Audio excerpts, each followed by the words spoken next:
Valstrax is so very good, and I will talk about him now, and I love him so much. I would just stop. Probably, I won't. Okay, alright. So, everyone, it's time to talk Valstrax, one of my favorite monsters, who loves to fly high in the sky, nest upon mountains.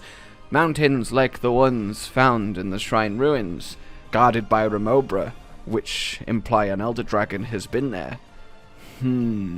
But whether he graces Rise or not, and I think it's got a good chance, I just got a tingling in my bones, I can't deny that the rocket-powered Elder Dragon is one of the most fascinating creatures to ever grace the world of Monster Hunter. An Elder Dragon that soars at very high altitudes far from human habitation.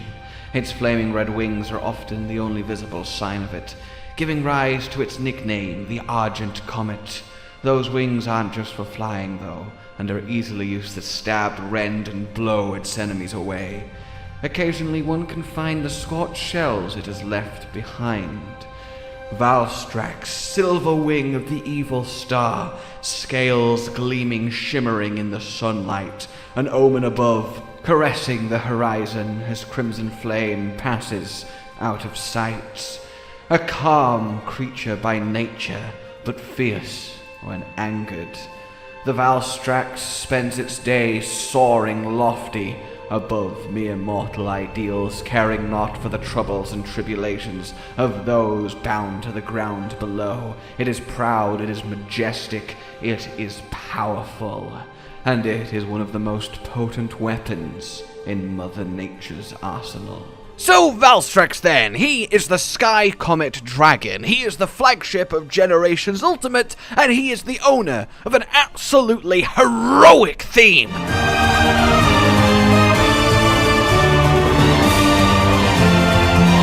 Seriously, I can't help but feel that, and just feel an overwhelming urge to go adventure and save a kingdom. Christ! But he really is one of the most unique Elder Dragons that exists. The fastest flying creature in all of Monster Hunter, the second fastest creature in all of Monster Hunter full stop, and truly a breathtaking sight to behold, as well as fear. So, Valstrax, let's talk speed. I feel like there's very little that comes to mind else when you first see him soaring through the air. Well, that and the overwhelming outpouring of pure dragon energy, but we'll get to that too. How fast is a Valstrax? Well, they're not exactly the easiest things to measure, but we do know one thing. Valstrax, when taking off for his ultimate attack, for example, which again we'll get to, creates a sonic boom. A thunderclap-esque noise that occurs when an object travels faster than the speed of sound. And Valstrax not only achieves this, he achieves this very quickly after taking off while still quite reasonably low to the ground. Which is important because the closer you are to sea level, the faster you have to go to sonic boom. This means at minimum, he has to be traveling at 750 miles an hour. Now, that's a big number, of course, but perspective is important here. Firstly, let's look to nature. The fastest existing animal, in fact the fastest animal to have ever existed, is the peregrine falcon, which is capable at diving at a speed of 240 miles an hour, which is still ridiculously impressive for such a tiny bird of prey. Like, you do not want to be a poor pigeon that has been peregrined, right? You're just flapping along, minding your own business, and suddenly something crashes into you, talons bared, at 240 miles an hour, instantly shattering your body. And you had no idea this was about to happen. The falcon has started its dive from so much higher than you were currently flying that the first time you know about it is, well, you don't. You're fine and then you're dead. Incidentally, this is also the hunting strategy of the Valstrax. 240 miles an hour, and our falcon friend is still in this instance relatively slow. So let's look to engineering. A plane, an average passenger plane, travels at about a speed of 600 miles per hour. So when you're in the air on your way to holiday, these things that humans actually used to be able to go on, well, a Valstrax would comfortably pass you as you look out the passenger window. So yeah, very, very, very quick, considering again, this is an animal. So how does it do this? How?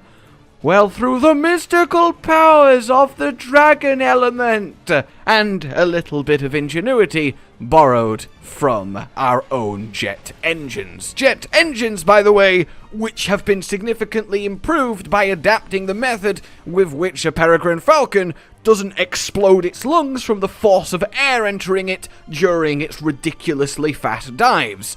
And it's just another example of how nature really is the blueprint on which we try and design and improve. It really is mesmerizing, the sheer problem-solving power of evolution. In any case, back to our Valstraxy. See, he is a living jet engine. But how does a jet engine work? Well, to put it very plainly, as the jet in question is traveling through the air gets pumped into the front of the engine. As it passes through it, it gets compressed and condensed and highly pressurized. It is then mixed with fuel, ignited, and shot out the back, and thus this cycle continues during flight. Well, that is how a Valstrax do. He takes in huge voluminous amounts of air through the giant vent on his chest. You can see him doing this quite plainly as he recharges or indeed warms up his ultimate attack, which I swear we will get to, and then once circulating his body, it mixes with his natural dragon element that is produced by an incredibly potent and overactive dragon organ, which is also responsible for his quite extreme and rage state transformation, and is ignited and is blasted out to the back, and the back in his case is the 6 vents on his wings. That enables him to, well, do the flight, blast off and absolutely careen through the sky. Though, ironically, given how he functions, just going very fast in a straight line, he's actually not that good of a flyer. Like, he's not agile, he doesn't flap his wings and maneuver through the air, he just blasts through it. So despite being the fastest flying monster, he's actually not that high up the list of most skilled flying monsters, and I think that's quite neat. But that said, in the air, really nothing phases him. He doesn't even notice if he crashes through an airship. Like, seriously, that's the most danger a Valstrax really poses to humans. Sometimes they make flying a bit scary. To the Valstrax, he barely even feels anything. He is a tough monster. He has to be, both to be, you know, okay at speeds like that, but also to be okay at hitting the ground like that. Sorry! Oh yes, ultimate attack time. Around the world, as it is known. Valstrax, taking on a huge amount of air, takes to the sky with all of his fury. The sky cracks and sonic boom rings out, a sound to signify the oncoming doom that will befall you. Once a lap of the zone is complete, he will lock on with his incredible eyes. Like, they really are beautiful. And again, like the peregrine falcon, he has an inbuilt special set of eyelids which rapidly clean his eyes of debris while keeping them moistened, so that while traveling this fast through the air, he doesn't end up, you know, blind, which would admittedly make it hard for him to aim. So he's locked on to you with those gorgeous eyes, and then, well, the rest is history.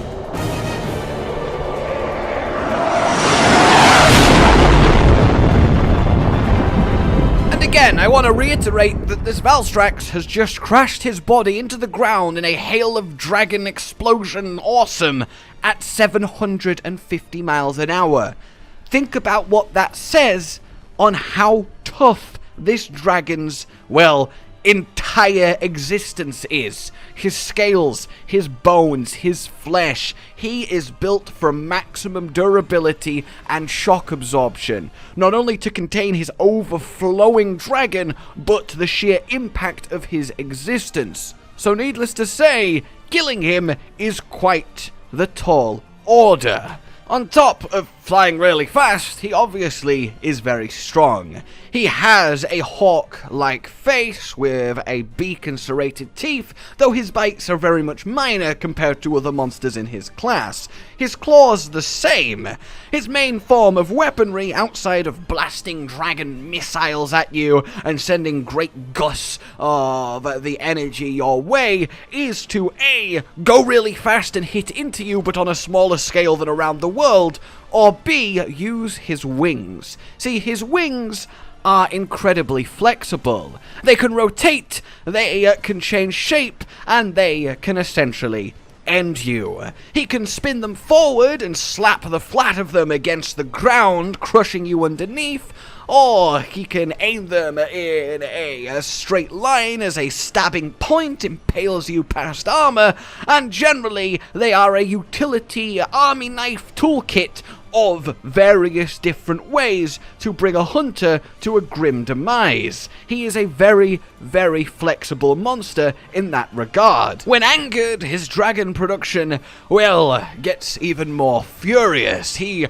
will start expending it from even behind his head, and generally he gets a little bit more unstable in this state. Dragon energy very much is not compatible with, clear thinking and a functioning brain, but it does very much help him to go on a blitz rampage and an overwhelming assault that will be launched every time his ire is incurred. So Valstrax then, the life. He is a nomadic monster. He can be found essentially anywhere there is a suitable high enough nest.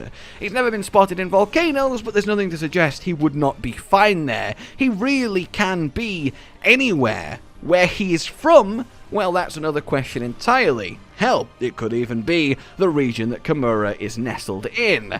Found first on Ruined Pinnacle. Well, Ruined Pinnacle, Shrine Ruins, Ruined Ruins, oh! Truly though, this monster is an enigma, one the guild is desperate to study. But how do you study a Valstrax? How do you even catch one? For the longest time, they were believed to just literally be red comets, just a weird natural phenomenon that was, well, every now and then seen in the sky. Valstrax only really slow down or land for prey or to find a mate. So actually catching one as, not a just ball of dragon energy, was a huge momentous occasion for the guild, and as such, they are canonically only a recent discovery. So that leaves them a lot of room to be expanded upon, especially if Valstrax ever makes it to a future game again. He can get quite the improved and revamped fight, because, why not? There is so much still to discover when it comes to this Elder Dragon. He is peaceful, he is powerful, he is deadly, and he is above most other creatures. In strength, and quite literally. He is Valstrax, and he is the Red Comet, the Sky Comet Dragon, and by God, does he deserve to be in Rise, the game all about putting hunters in the air.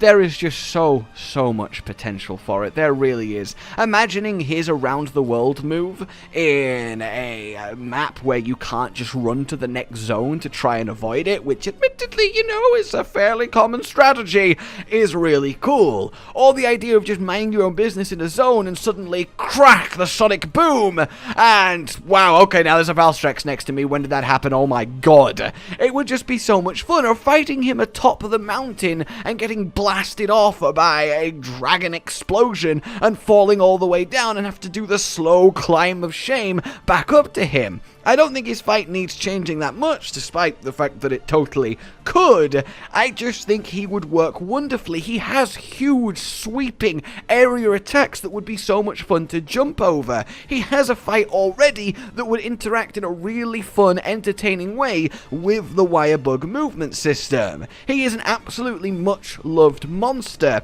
He is unlike anything else, and he would add some seriously positive Elder Dragon and just monster variety to a Monster Hunter game all about variety. variety. Rise is also focused more than any other Monster Hunter game on just pure action, just pure get in there, hunt the monster, have a real high-octane blast of a time. And Valstrax, in a nutshell, is a high-octane blast of a time. So being able to be as speedy as he is, well, that would just make for one titanic clash. Finally, we can match the tempo of a Valstrax, and he can be upgraded even more to boot. Dodging his jets across the zone with wirefalls as you've just been clobbered by him would just be exhilarating. Also, just saying, 2 words, 3 words, Wyvern Ride Valstrax.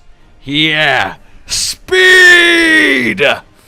In any case, guys, that's, well, Valstrax, the Silver Hawk, and he is just so utterly wonderful.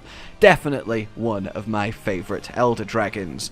What do you guys think then? Let me know. Like you enjoyed this, subscribe for more. Please consider supporting the future of the channel on the Patreon down below. And until next time, a goodbye.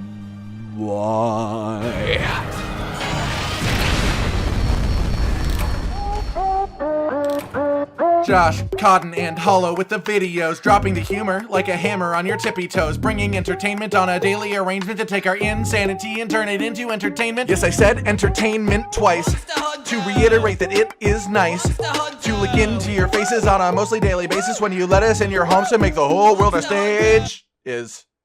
Goodbye.